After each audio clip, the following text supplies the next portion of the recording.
Hello, I'm Peggy Cornett, Curator of Plants at Monticello. Welcome to the gardens. How long have you been with Monticello, and tell us about your job here? Okay, well, I've been at Monticello since 1983. The first few years I was here, we were just completing the restoration of this incredible vegetable garden behind me. The 1,000-foot long terrace was completed along with a massive stone wall supporting it. Shortly thereafter, the garden pavilion, they began construction on the restoration of this beautiful garden pavilion that stands at the midpoint of the garden. And some of the first things we were doing at that time, we were saving seed of the tennis ball lettuce. It was our first season to successfully grow this crop. And the blue Prussian pea was another crop that I remember saving seed from. Today, of course, the gardeners here at Monticello are also growing plants in the same greenhouses where I was working for the gardens. They're doing a beautiful job. And I've been here for almost 37 years. Can you give us an overview of the gardens and the grounds? The gardens are really the culmination of Jefferson's lifetime of his ideas for this little mountain. He first referred to Monticello in his garden book in 1769, and during that year he began grafting and budding fruit trees on the south slope of the mountain. He dreamed of developing a beautiful garden around the house, as well as to create a landscape that included functional aspects of his farm. He was certainly growing vegetables on this south-facing slope, and in 1806, when he was still President of the United States, he was having the flower gardens and the vegetable gardens laid out, constructed. Massive work was being done here in anticipation of his retirement in 1809. So the gardens are really at least 40, 50 years of Jefferson's planning and developing them. And how about today? Can you tell us what's in bloom now? Today, the flower gardens, of course, the Garden Club of Virginia actually restored the gardens in the late 1930s to 41, and they based their research on Jefferson's garden diaries, his letters, his drawings, his overseer messages to his overseers, and so we learned a great deal just from the written documentation about the gardens. So when they restored the gardens in the early 1940s, they were able to put back a lot of the same design and plants that Jefferson grew. And nowadays, of course, we're still searching for the same plants that Jefferson mentions in his documentation. It's kind of a detective story. We try to seek out these plants from all parts of the world. We've just had a beautiful display of tulips in the garden, and I even brought a couple of very interesting tulips to show you because Jefferson was cultivating some very unusual tulips in his garden. These were the types of tulips people would find very interesting in his day, more so than the large single-colored types that we grow today. And of course, we have a wonderful display of flowers coming into bloom now that will be succeeding the tulips, the biennials, the hardy annuals, sweet William, poppies, Canterbury bells. Also, some of the perennials like the peonies are starting to flower right now, the beautiful European peony. And the flags, or the iris, which are also coming into bloom. You mentioned Jefferson's documents. Can you tell us a little bit more about that? Right. Yeah, well, I mentioned that he had a garden book, and he started writing in this book when he was 23 years old. And he kept this garden diary until 2 years before his death. So it was almost 60 years of his life. He was making records about his gardens. Some of them were very detailed, some were brief. But he also wrote many letters throughout his lifetime, and his correspondence has been, of course, accumulated over the years. And we know a great deal about his gardens just from his writings to his friends, to other political figures, to seedsmen and other botanists that he knew quite well. We also know a lot of Jefferson's interest in gardens from the things that he ordered. He was ordering plants and seeds from Bernard McMahon, one of his primary suppliers of flowers and vegetables from Philadelphia. And the Bartrams were also a big source of plants for Thomas Jefferson. So all of these records have been combined in a very large garden book called Thomas Jefferson's Garden Book, which was edited by Edwin Betts. And we still use this today a great deal to help us understand the garden. You mentioned you spent some years on a satellite farm. Tell us about some of the other things that go on here at Monticello, and tell us about the Center for Historic Plants. In 1986, we started a program called the Thomas Jefferson Center for Historic Plants, and the headquarters are located at Tufton Farm, which is one of Jefferson's satellite farms. He owned 5,000 acres here in Albemarle County.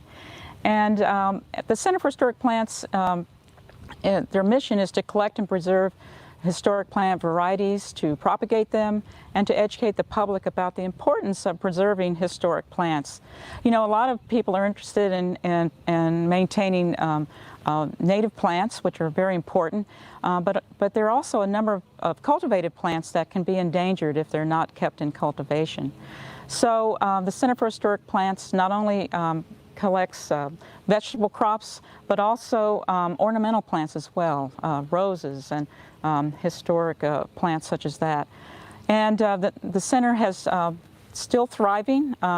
Today they are very active, making sure that they're able to keep up with our mail order, and they've been shipping out hundreds of packets of seeds. This year we're probably going to sell over 100,000 packets of seeds from the plants that are grown here in Monticello. Got a question from the live stream, Peggy. Carol wants to know if you have a favorite place in the garden. Wow.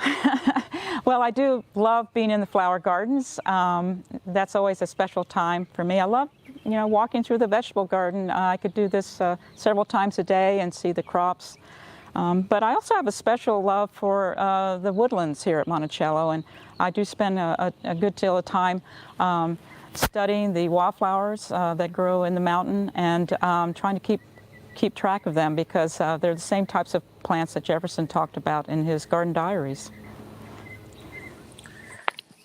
And Denise wants to know, do we know where Jefferson first saw tulips? Where he first saw tulips? Oh, that's a good question. He started mentioning tulips, you know, in the at least the 1780s, but it was possibly earlier. You know, he lived in Williamsburg, and so he might have seen tulips cultivated there. He was definitely aware of tulips because they were so popular, even going back to the 1630s. There was a huge rage for tulips at that time. So I'm not sure if he ever really documented the first tulip he saw. He may have also seen them when he was living in France and sending plants and bulbs back from France. That would have been in the 1780s. And Natalia wants to know if the garden looks the same today as it looked in Jefferson's day. Well, we might keep it a little neater, but I think a lot of it is pretty accurate. We know the flower gardens probably had a little more to them than what we have today. The Garden Club of Virginia made some decisions to accommodate our many visitors that come here, so they might have left out some shrubbery beds, for example. And the vegetable garden, though, is quite spectacular, and as you can see, we've restored it to the same grade. It's 80 feet wide, and as I said, 1,000 feet long, and it's divided into 24 squares. So I think the vegetable garden is quite accurate as far as its location. Of course, all of this is based on before we actually restored these gardens, we've done extensive archaeological investigation to make sure that they're located in the right place. The archaeologists also uncovered, of course, the locations for the fruit trees in the fruitery, which is below the vegetable garden on this side of the mountain. What do you do with the produce grown in the gardens today from Monticello and Tufton? Oh, we do quite a bit with the produce. A lot of it is grown for display, of course, to show the many varieties. Jefferson, we've documented at least 330 different varieties of vegetables and herbs in this garden. But we also want to preserve these plants for the future, for our use and also for the public. So we grow a lot of vegetables and actually let them go to seed in the garden. And so, a lettuce plant is not the prettiest thing when it goes to seed, but it's very important, and this is an educational part of what we do. Now we also, of course, use some of these vegetables for our farm table cafe, and more we're beginning to provide the produce from the gardens for the public consumption. And of course, Monticello has events in the evenings and so forth that these vegetables are used. And then some of us gardeners like to take a few things home with us and eat them when we have a chance. A head of lettuce, a bunch of kale, very nice. Is there a plant named after Thomas Jefferson? There definitely is. I have, it already finished blooming. It flowers in early spring. This year it flowered in March. It's a wildflower. And so I brought the leaf of this plant so that you can see why its common name is called twin leaf. You can see how it's a two-parted leaf, looks like butterfly wings. But the plant named after Thomas Jefferson, its Latin name is Jeffersonia diphylla. And diphylla means two-parted leaf. And Jefferson was quite honored by having a plant named for him, a botanical namesake. In 1792, the botanist Benjamin Smith Barton made a proclamation before a meeting of the American Philosophical Society. And Jefferson was a member of this society, which promoted the ideals of the Enlightenment for 17 years. And during his statement naming this flower after Jefferson, he said it was not for his political contributions to America, it was for his knowledge of botany and natural history, which was exceeded by few others in this country. So again, Jefferson was quite honored. Very few people had plants named after them, and this is one that was named after Thomas Jefferson. It's a wildflower. Wendy is curious if we know Jefferson's favorite time of year in terms of edible plants. Did he like spring foods, fall foods? Of course, spring was very important. In fact, he was always so eager to get out and have the peas planted in the spring. Sometimes his garden diary indicates they were planting peas in February, March, and he would track when these crops would be harvested, and so he had a wonderful column in his garden book saying, "Come to table." So this is when it came to table. So we know he liked the peas, but he also liked just many vegetables, especially spring crops, cabbages and broccolis, and of course root crops, carrots, beets, and so forth.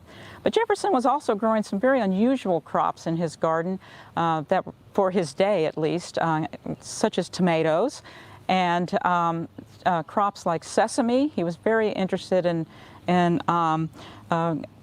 developing an oil crop, a domestic oil crop for this country.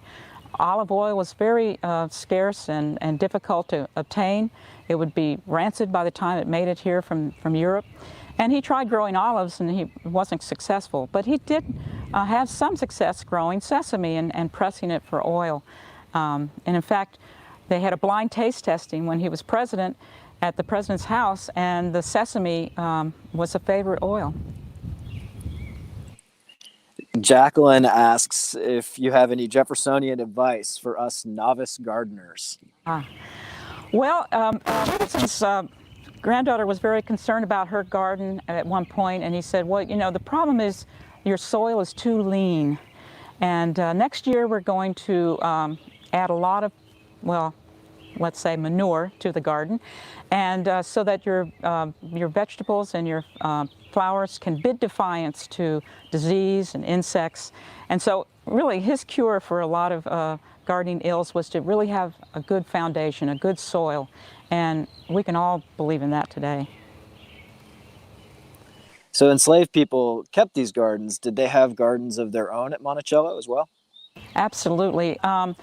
There were many gardens kept by the enslaved here. They had their own plots of land around where their dwellings were located. And in fact, we know that there were many crops cultivated that they were able to sell to the Jefferson household. Jefferson's granddaughters were negotiating purchases from many of the enslaved who lived here. And of course, it was a difficult life for them. They labored from sunup to sundown for Jefferson's gardens and the farms. And so they were actually working in their own gardens after dark, lighting them by burning cauldrons of fat, or working on Sunday. That was their day off. So, but it was a way to make some money, and so they were able to make some money so that they could buy things for themselves on occasion. Cabbages, cucumbers, crops out of season were very often sold to the Jefferson household.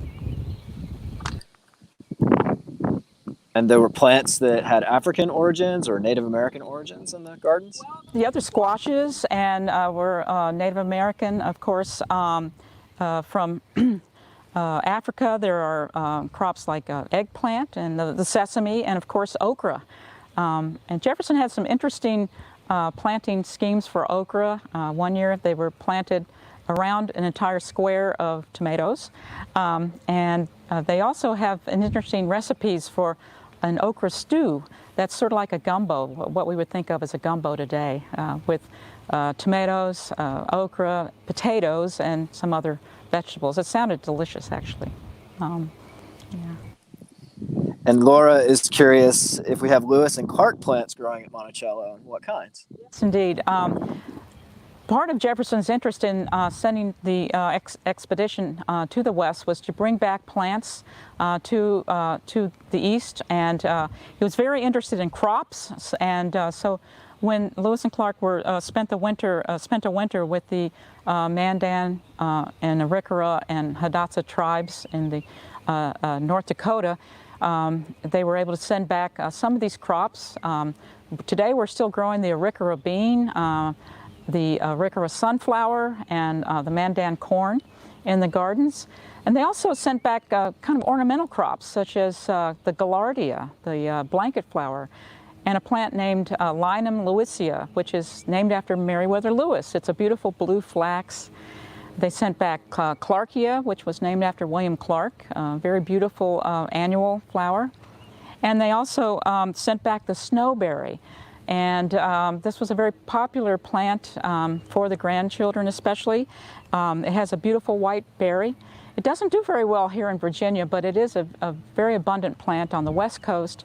And in fact, when it was sent to England, it became naturalized there as well. So the snowberry is a very commonly seen shrub in England as well. Mark asks, did Jefferson bring back plants and seeds from France? Yes, he did. He sent back plants as well. The Marseille fig, we believe, was sent back from France with Jefferson. Of course, if you were, some of the other crops were some vegetables that he had sent back with him. We also know that he brought back, of course, upland rice from Italy when he was traveling there on penalty of death, by the way. So it was quite a scary thing for him to do, but he was trying again to introduce a useful plant to American culture. So yeah, there are a number of plants that he was certainly interested in when he was in France as well. And Karen from Princeton is curious if Jefferson knew about crop rotation or companion planting. Well, yes, he did. He was, in the 1790s, Jefferson wrote that he wanted to become an ardent farmer. During that decade, he really wanted to retire to Monticello. He said that he wanted to retire to his family, his books, and his farms and his affairs. And at that time, he was also coming up with really a kind of very useful crop rotation schemes for his satellite farms. Up until that point, they were cultivating tobacco exclusively, which was really robbing the soil of nutrients. And so when Jefferson came back to Monticello after his time in France, he realized that his lands were very poor and eroded. So crop rotation was employed, a very elaborate scheme for planting wheat and then legumes to replenish the soil, letting the soil rest. Corn was also planted. So tobacco was actually rotated out of cultivation here in Albemarle County. And we're not sure if he actually knew about companion planting, but he was growing some plants near each other, like more as an ornamental conceit, we think. Philip is curious if we have a first pea to table contest, as Jefferson did.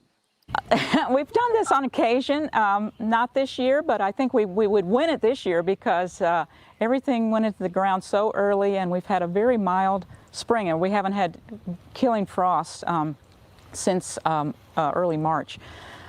So we have done this on some years, and of course there's a whole program called the Edible Schoolyard, something that was inspired by Alice Waters. And so a lot of school groups tried to reenact this pea contest. Many years ago we did it, and when we knew the landscape manager at Farmington Country Club, which was where George Divers lived. And so I think we tried to reenact it that year, but that was probably 30 years ago.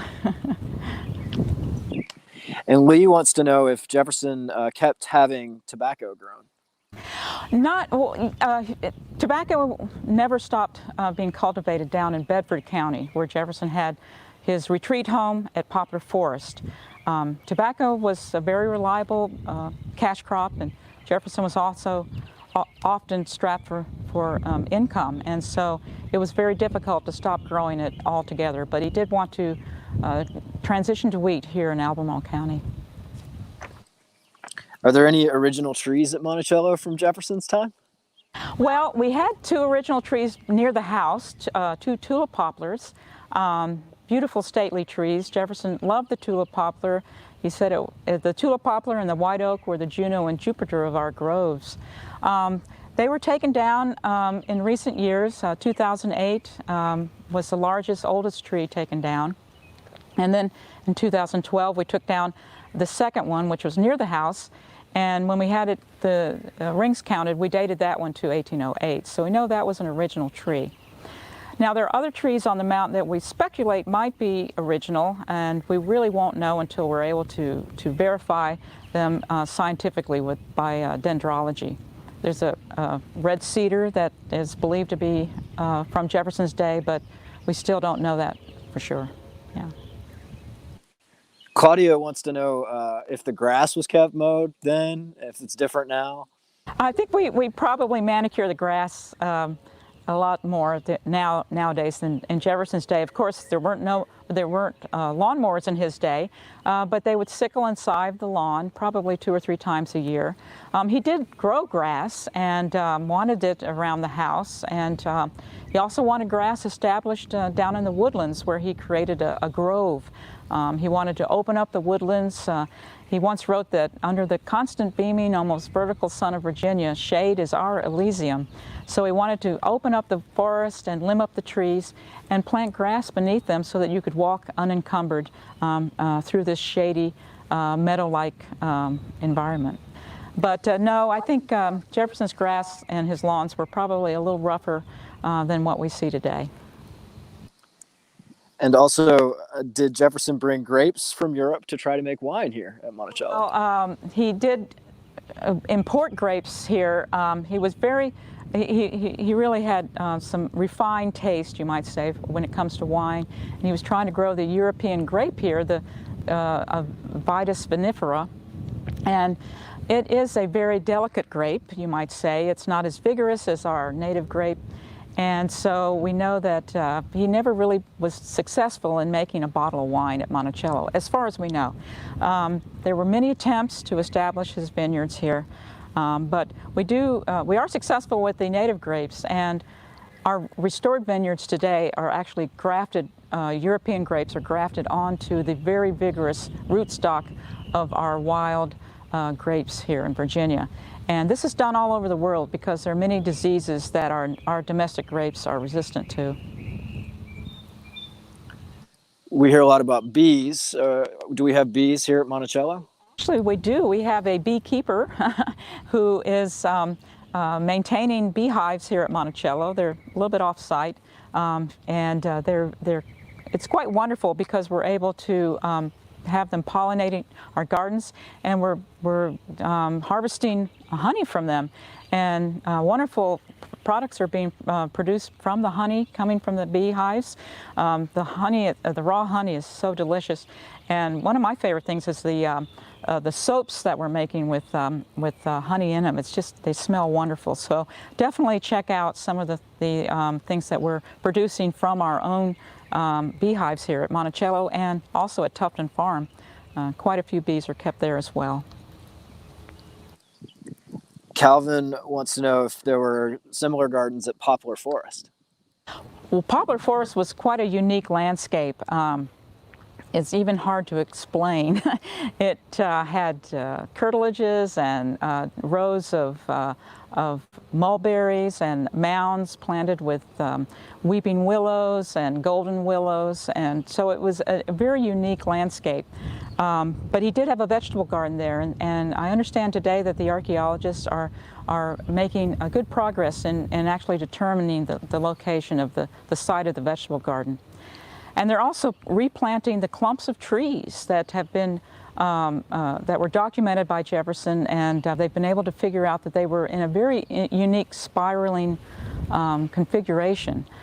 So there's a lot of work going on right now to restore the gardens at Poplar Forest, and so stay tuned in coming years for a lot of changes that are happening there now. And they also have some original tulip poplars on the landscape there that are just magnificent. Thomas wants to know if there are any new Gardens and Grounds initiatives coming here at Monticello.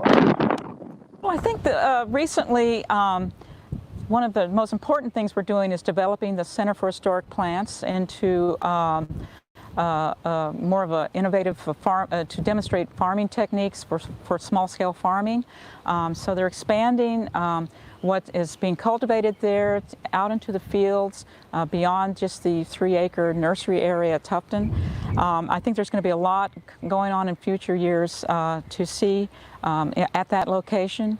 And we're also providing, of course, food crops for the Farm Table Cafe, which we want to really showcase good eating, farm-to-table style eating at our cafe.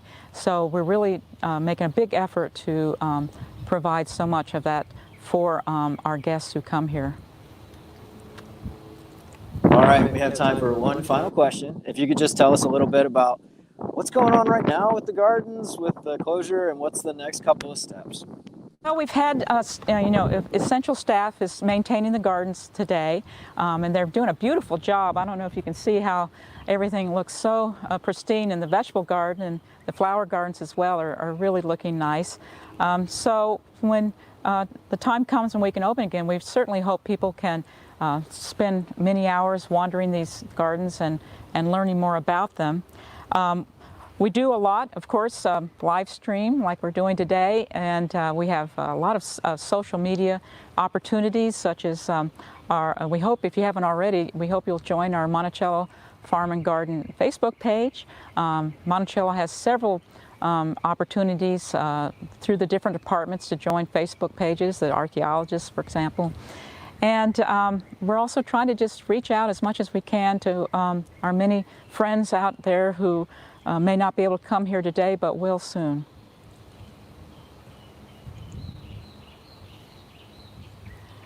Thank you again for coming.